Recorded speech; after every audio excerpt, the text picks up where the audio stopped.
Welcome to Raman pathology. आज हम लोग बात करेंगे रिवर्स ब्लड ग्रुप सिस्टम के बारे में, जिसे हम लोग बैकवर्ड ग्रुपिंग या सीरम ग्रुपिंग या इनडायरेक्ट ग्रुपिंग के नाम से जानते हैं। जैसे कि इसके नाम में इसका अर्थ छिपा हुआ है, reverse blood group system. Reverse का मतलब होता है उल्टा या विपरीत, मतलब हुआ कि उल्टा ब्लड ग्रुप सिस्टम। तो कहीं ना कहीं कोई सीधा ब्लड ग्रुप सिस्टम होगा, बिल्कुल है।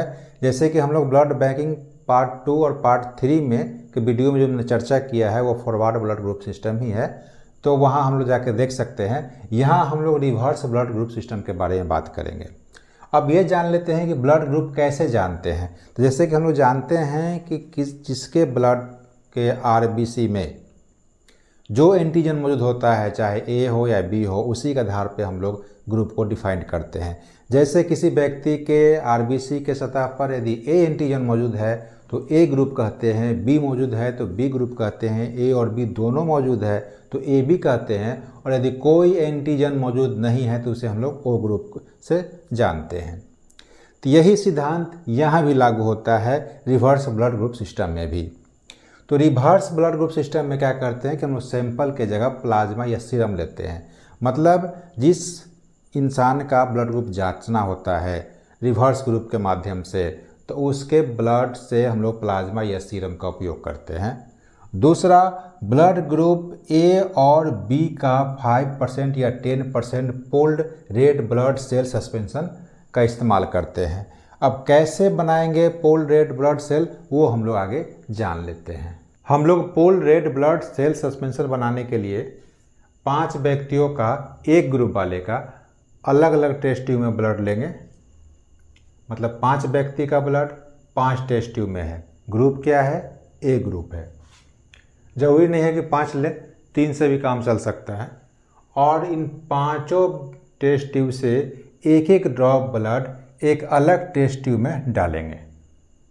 5 जैसे पिक्चर में स्पष्ट है कि देखिए 5 में से एक एक ड्रॉप हमने इस टेस्ट ट्यूब में डाला है, और ये टेस्ट ट्यूब कहलाया ए टेस्ट ट्यूब। ठीक, अब बी वाले की तरफ चलते हैं। इसमें बी ग्रुप वाले का 5 टेस्ट ट्यूब ब्लड है। मतलब 5 व्यक्ति हैं बी ग्रुप के जिनका 5 टेस्ट ट्यूब में हमने ब्लड ले लिया है, आरबीसी ले लिया है, और इस में से एक एक ड्रॉप हमने अलग एक टेस्ट ट्यूब में डाला है। तो ये टेस्ट ट्यूब हो गया बी। तो यहाँ देखिए ए टेस्ट ट्यूब में ए ग्रुप वाले का आरबीसी है और बी टेस्ट ट्यूब में बी ग्रुप वाले का आरबीसी है। अब इस दोनों टेस्ट ट्यूब में क्या करेंगे कि नॉर्मल सलाइन 5 ml मिला लेंगे और इसके बाद इसे सेंट्रीफ्यूज करेंगे। सेंट्रीफ्यूज करने के बाद देखेंगे कि टेस्ट ट्यूब में ऊपर पानी आ गया है और नीचे आरबीसी, टेस्ट ट्यूब के पेंदी में आरबीसी जम गया है। ऊपर वाले पानी को हम लोग निकाल देंगे और फिर से नॉर्मल सलाइन 5 ml डालेंगे।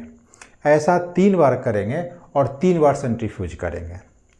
अंत में जो सेंट्रीफ्यूज के बाद मिलेगा तो उसमें से पानी हम निकाल देंगे और पेंदी में जो आरबीसी जमा रहेगा वो हम काम के लिए रख लेंगे, क्योंकि वही आरबीसी ही pooled red blood cell suspension कहलाएगा। अब इसको क्या करेंगे, 5% या 10% बनाने की बात है। तो क्या करेंगे कि आरबीसी का जो हमने pooled red blood cell suspension बनाया उसका एक ड्रॉप एक टेस्ट ट्यूब में डाल देंगे और 19 ड्रॉप नॉर्मल सलाइन उसमें मिलाएंगे। तो ये हो जाएगा 5%। 10% बनाने के लिए क्या करेंगे, 2 ड्रॉप आरबीसी का सस्पेंशन लेंगे एक टेस्ट ट्यूब में और 18 ड्रॉप नॉर्मल सलाइन उसमें मिला देंगे। ये हो जाएगा 10%। तो हम लोग देख लिए कि यहाँ 5% और 10% दोनों हम लोगों ने तैयार कर लिया। अब हम लोग जानेंगे कि हम लोग टेस्ट कैसे करेंगे, ब्लड ग्रुप कैसे जांचेंगे। अब हम लोगों के पास रेड ब्लड पूल्ड सस्पेंशन मौजूद है। अब हम लोग टेस्ट करेंगे। टेस्ट करने के लिए क्या चाहिए, उस व्यक्ति का प्लाज्मा चाहिए जिनका हमें ब्लड ग्रुप करना है। प्लाज्मा भी मौजूद है, तो 2 ड्रॉप प्लाज्मा हमने एक स्लाइड पे ले लिया है और 2 ड्रॉप 5% पूल्ड आरबीसी जो बनाया था वो ले लिया। दोनों को मिक्स किया। मिक्स करने के बाद ये देखेंगे कि रिएक्शन हुआ कि नहीं। यदि रिएक्शन हुआ है तो ग्रुप हो जाएगा बी। क्यों ग्रुप बी होगा? इसलिए होगा कि हमने डाला क्या, ए रेड ब्लड सस्पेंशन। इसका मतलब है कि ए एंटीजन हो गया, चूँकि आरबीसी पर एंटीजन मौजूद होता है और हमने आरबीसी डाला है, इसका मतलब है कि ए एंटीजन डाला है। और प्लाज्मा में एंटीबॉडी होता है, तो हम जानते हैं कि जिसके आरबीसी पर ए एंटीजन होगा उसके प्लाज्मा में बी एंटीबॉडी होगा। चूँकि यदि ए एंटीजन होगा और एंटीबॉडी भी ए होगा तो रिएक्शन कर जाएगा। तो इसीलिए प्रकृति ने हमें ऐसा बनाया है कि यदि आरबीसी पर एंटीजन ए है तो प्लाज्मा में एंटीबॉडी बी होगा। तो यहाँ पर देखिए, चूँकि एंटीजन ए डाले और प्लाज्मा डाले रिएक्शन करेगा, इसका मतलब है कि इस प्लाज्मा में एंटीबॉडी कौन सा होगा, ए होगा। तो एंटीबॉडी चूँकि इसमें ए है इसीलिए रिएक्शन किया। तो जब प्लाज्मा में एंटीबॉडी ए है तो आरबीसी पे एंटीजन क्या होगा, आरबीसी पर एंटीजन हो जाएगा बी। इसीलिए हम कहते हैं कि यह बी ग्रुप हो गया। ठीक है, अब बी की बारी है, बी में चलते हैं। अब यहाँ भी क्या किए कि 2 ड्रॉप बी आरबीसी सस्पेंशन डाल दिए। इसका मतलब है कि हमने एंटीजन बी इसमें डाला, 2 ड्रॉप डाल दिए। अब 2 ड्रॉप प्लाज्मा डाल दिया इसमें। अब इसमें देखेंगे रिएक्शन हुआ कि नहीं। यदि इसमें रिएक्शन होता है तब ब्लड ग्रुप हो जाएगा ए। क्यों होगा? तो अभी हमने बताया कि आपको कि अगर प्लाज्मा में एंटीबॉडी बी होगा तो ही एंटीजन बी से रिएक्शन करेगा। तो चूँकि हमने यहाँ एंटीजन बी आरबीसी लिया है तो अगर रिएक्शन करता है इसका मतलब कि प्लाज्मा में एंटीबॉडी बी है, यानी यहाँ भी एंटीबॉडी बी है। तो जब एंटीबॉडी बी है तो आरबीसी पे कौन सा एंटीजन होगा, ए होगा। तो जब एंटीजन ए होगा तो ब्लड ग्रुप कौन सा होगा, ए होगा। तो कन्फर्म हो गया कि हमारा ब्लड ग्रुप कौन सा होगा, ए होगा।